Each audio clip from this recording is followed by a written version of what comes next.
अस्सलाम वालेकुम everyone, this is Laiba Abbasi और आप देख रहे हैं देसी टीवी यूएसए पर मेरा शो जिसका नाम है cricket capsules by Laiba Abbasi. Cricket capsules by Laiba Abbasi में का episode number I feel like it's 17 और इसमें आप सब लोगों का मैं वेलकम करती हूँ। आई एम रियली ग्रेटफुल कि आप लोग आए हैं, आप लोगों ने स्पेशली जो है वो मेरा शो क्लिक करके उसको देखा है। बट मेक श्योर कि आप इंगेज भी किया करें थ्रू कमेंट्स, ठीक है, कमेंट्स ज़रूर किया करें, उसमें मुझसे अपने सवाल पूछा करें मैं, ताकि आप लोगों के सवालों के जवाब दूँ।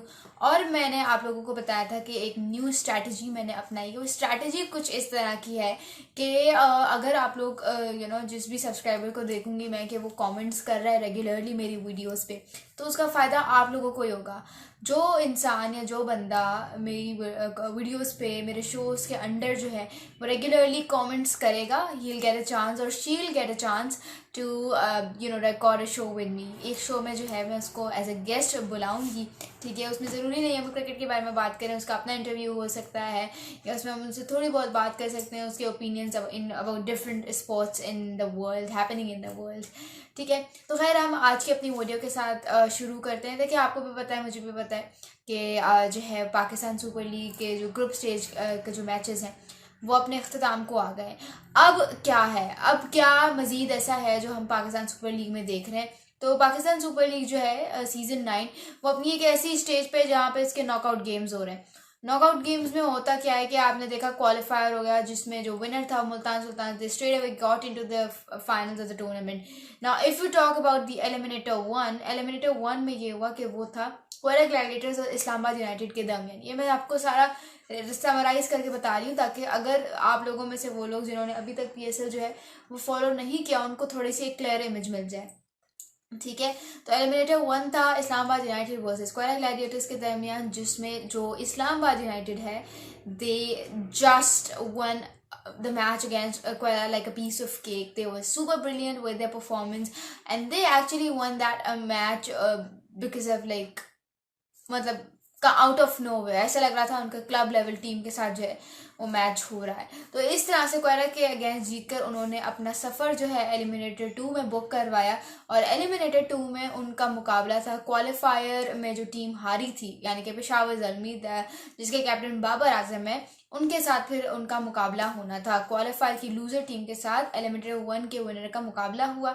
एलिमिनेटर 1 का विनर जो था वो आपको भी पता है, मुझे भी पता है कि इस्लामाबाद यूनाइटेड था under the captaincy of Shadab Khan. अब जब पेशावर और इस्लामाबाद का गेम हुआ तो लग ऐसा रहा था कि Peshawar win it like a piece of cake. जब उनको वो 5 क्रूशियल विकेट्स मिल गई थी तो सबको ऐसा लग रहा था कि नहीं, अब तो obviously Peshawar Zalmi batting first position आ गया 147। लग ऐसा रहा था कि शायद 147 नहीं, मेरे ख्याल से 170 था, जो भी था 140 था समथिंग। है थोड़ा सा डॉज हो जाती हूँ मैं 40 और 70s के दरमियान। I don't know why, what's the reason, but this is how it is. So खैर जो उन्होंने टारगेट सेट किया था वो ऐसा लग रहा था कि शायद वो चेजेबल ना हो, ठीक है, शायद चेजेबल हो, but when Peshawar Zalmi got those 5 crucial wickets courtesy of Saim Ayub, ठीक है। Saim Ayub has been brilliant throughout this tournament and he is absolutely one of a finding जिसकी हमें काफ़ी ज़्यादा ज़रूरत थी काफ़ी लंबे अरसे से। जो एलिमिनेटर 2 था, जब लगा ऐसे कि अब तो पक्का पेशावर ज़ल्मी जीतेगी, कोई चांसेस नहीं है इस्लामाबाद के, इस मैच को निकाल ही नहीं सकता इस्लामाबाद, बिल्कुल ऐसा लग रहा था। बट जो वो पार्टनरशिप लगी थी, 6 विकेट पार्टनरशिप जो लगी between Imad Wasim and Haider Ali, that was a match winning partnership. वो एक गेम चेंजिंग पार्टनरशिप थी, यानी कि जिस तरह से इमाद वसीम ने कैमियो बिल्ड किया और साथ में उनके पार्टनर हैदर अली ने हिटिंग का काम शुरू किया, वो चीज़ इतनी ज़्यादा जिसे कहते हैं कि unbelievable, out of box, out of syllabus थी कि ना मुझे यकीन आ रहा था ना आपको यकीन आ रहा था। अब हैदर अली के बारे में अगर थोड़ा सा जो है जिसे कहते हैं डीपली बात करें तो वो बंदा अच्छा प्लेयर है, वो हमेशा से अच्छा प्लेयर है। इवन एक टाइम पे कहा जाता था कि he is going to be the best batsman in the world. I still remember the fact कि जब आकिब जावेद ने कहा था कि he is actually better than Babar Azam in टी20। खैर उनकी बातों को सुनता कौन है, ठीक है, मुझे तो हवा में मुझे लगता है वो छाते हैं बातें। लेकिन द पॉइंट इज़ कि हैदर अली एक ऐसा प्लेयर है जिसके अंदर पोटेंशियल बहुत है, but he is not able to सिर्फ cash his potential the way he should. लेकिन उस टाइम पे जिस तरह से उन्होंने इस्लामाबाद के लिए जो नॉक खेली 53 समथिंग ऑफ 29 बॉल्स था सिर्फ, वो बहुत कमाल है। ठीक है, इससे ना सिर्फ उनको अपने आप को कॉन्फिडेंस मिला होगा, ठीक है, बल्कि उनके अंदर एक ख्वाहिश जागी होगी कि यार देखो, अगर मेरे अंदर पोटेंशियल है तो मैं परफॉर्म क्यों नहीं करता। तो ये कुछ छोटी छोटी चीज़ें होती हैं जो at the end of the day matter करती हैं। और इमाद वसीम, जिनको टूर्नामेंट के स्टार्ट में बाबर आजम के चैंट्स सुनने को मिलते हैं, देखिए सबसे पहले तो ये कि किसी प्लेयर को ना उतना ही हेट दो जितना वो सह सके। अब आई don't no, I don't understand the fact कि बाबर आजम के जितने भी फैंस हैं, ठीक है, you can appreciate, you can love Babar Azam without hating on any other player, ठीक है, without hating on any other player. Babar Azam के प्यार में, बाबर आजम के उस अपने आप को एक फ़ैन शो करवाने के चक्कर में आपका कोई हक नहीं बनता कि आप दूसरे सिर्फ प्लेयर को उसको डांटो, उसको डांट डपट करो, सिर्फ उसको ट्रोल करो। तो ये कुछ फैक्टर्स होते हैं, क्योंकि आप भूल जाते हो ट्रोल करते हुए या हेट देते हुए कि जिस प्लेयर के आप फैन हो, जिस प्लेयर को उसके मुकाबले में आप हेट दे रहे हो, उन दोनों का खुदा एक ही है, ठीक है। तो फिर खुदा तो फिर वक्त दिखाता है। अब ऑब्वियसली इसमें मैं थोड़ा सा डीप चली गई हूँ, but you need to realize the fact कि इमाद वसीम ने जो नॉक खेली थी वो बहुत ज़बरदस्त थी। अब यहाँ पे बातें, ये भी फ़ौरन से बातें एक तो शुरू हो जाती हैं कि नॉक के बाद के अब नेशनल टीम में लेके इमाद को, no doubt he is a great allrounder, ठीक है, for Pakistan he can be something very, क्योंकि ये वो बंदा है जो आपको if it's a one day tournament और even if it's a T20 tournament, उसमें ही आपको बंदा जो है वो मिडिल में आके विकेट लेके देता है। और आपने देखा अगर एशिया कप और वर्ल्ड कप में हमारा जो सबसे बड़ा, जिसे कहते हैं कि एक ड्रॉबैक था जिसे हमें पीछे रखा हुआ था, वो यही था कि हमें मिडिल ओवर्स में विकेट्स देने वाला कोई भी बॉलर नहीं था। But Imad Wasim can be an asset for us in terms of those middle order wickets. खैर, बात ये हो रही थी कि अब हैदर अली और जो इमाद वसीम ने मिलकर नॉक खेली, उन्होंने वक्त से पहले जो ही है उन्होंने वो गेम निपटा लिया, and this is how Islamabad United got their place in the finals. और उनका जो है अब फाइनल है against Multan Sultan on Monday. अब देखते हैं कि क्या वो मुल्तान सुल्तान को बीट कर पाते हैं। अगर देखा जाए तो ऑन पेपर स्ट्रॉन्ग सबसे ज़्यादा टीम इस्लामाबाद यूनाइटेड ही थी। I had set this in the start of the video के like in the start of the tournament कि जो सबसे ज़्यादा ऑन पेपर स्ट्रॉन्ग टीम है वो इस्लामाबाद यूनाइटेड है। उनकी बॉलिंग भी निपटी हुई है, उनकी बैटिंग भी निपटी हुई है, और उनकी बॉलिंग भी निपटी हुई है, उनकी बैटिंग भी निपटी हुई है, और मतलब they got all their bases covered, ठीक है। बट जिस तरह से उनका टूर्नामेंट का स्टार्ट हुआ था that was not so impressive, जिसकी वजह से they had been struggling a big time, ठीक है, विद देयर फॉर्म। बट जिस तरह से वो कहते हैं ना कि एंड में अगर आपके कैमियोज वाले प्लेयर्स हों so they can do a lot for your team, और वही हुआ। लेकिन मुल्तान सुल्तान की बात करें, ऑन पेपर स्ट्रॉन्ग टीम नहीं है, लेकिन उनके पास कैप्टन ही इतना अच्छा है, उनके पास लीडर ही इतना अच्छा है कि हर चीज़ निखर जाती है। तो अब आपको क्या लगता है कि जो फाइनल है HPL PSL सीजन 9 का, मुल्तान जीतेगा या इस्लामाबाद जीतेगा? Do tell me in the comments below. बहुत एक्साइटिंग जो है वो फाइनल होने वाला है, एक एक्साइटिंग मंडे होने वाला है हम सब के लिए, आप लोगों के लिए, सारे क्रिकेट फैंस के लिए जो भी देखते हैं। साथ ही साथ अगर बात करें तो दूसरी तरफ WPL women premiere league season 2 का फाइनल हुआ था between RCB royal Challengers Bangalore and Delhi Capitals. RCB और दिल्ली कैपिटल्स का जो फाइनल हुआ था उसमें I have been absolutely in awe to see the crowd.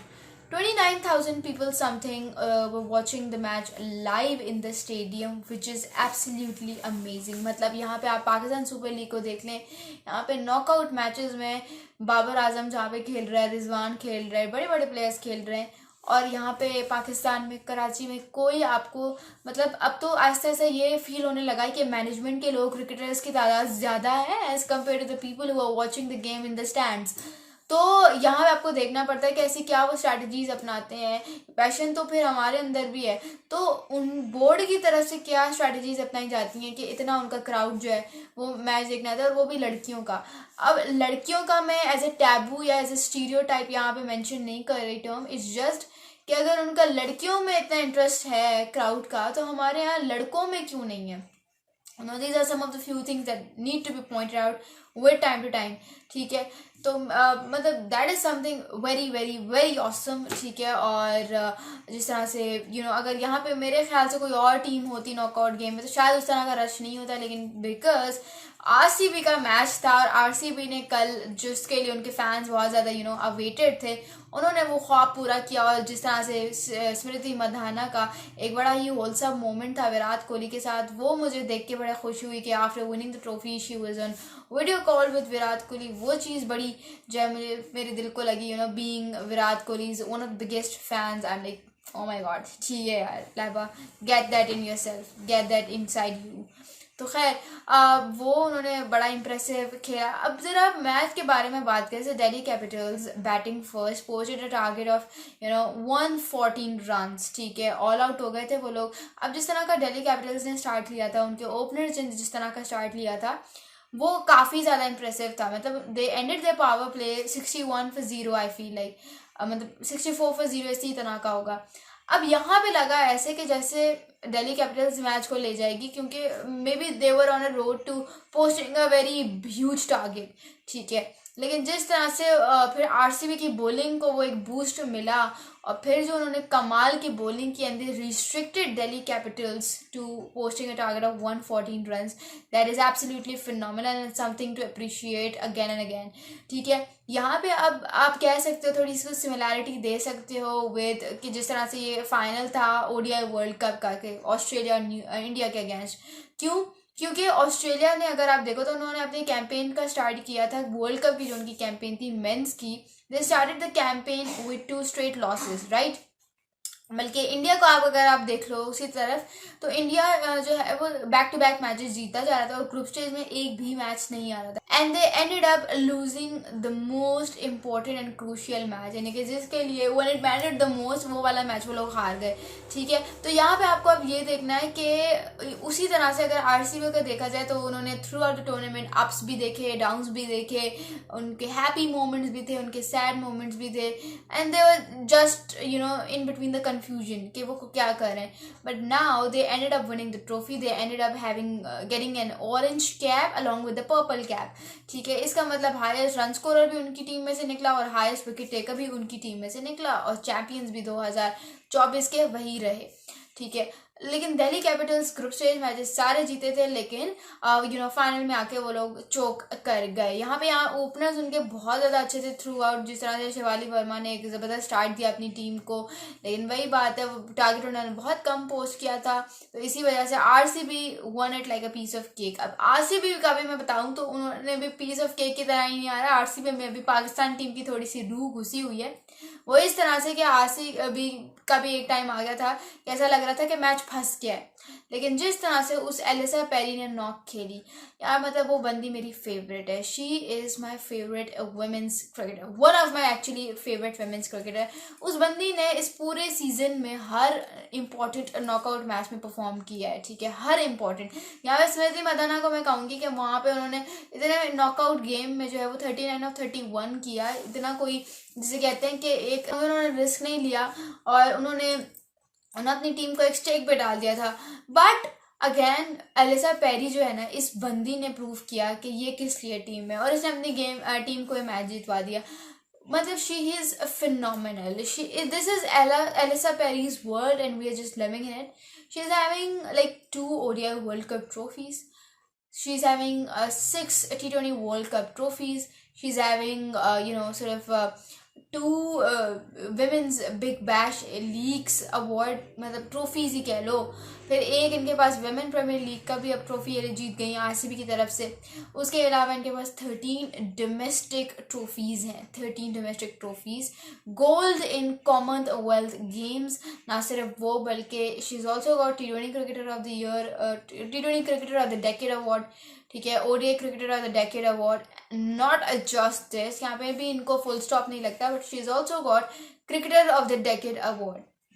मतलब she is a beast, she is absolutely a beast in this game. ना सिर्फ Australia को उन्होंने क्रिकेट में प्रेजेंट किया, but she is also represented Australia in football.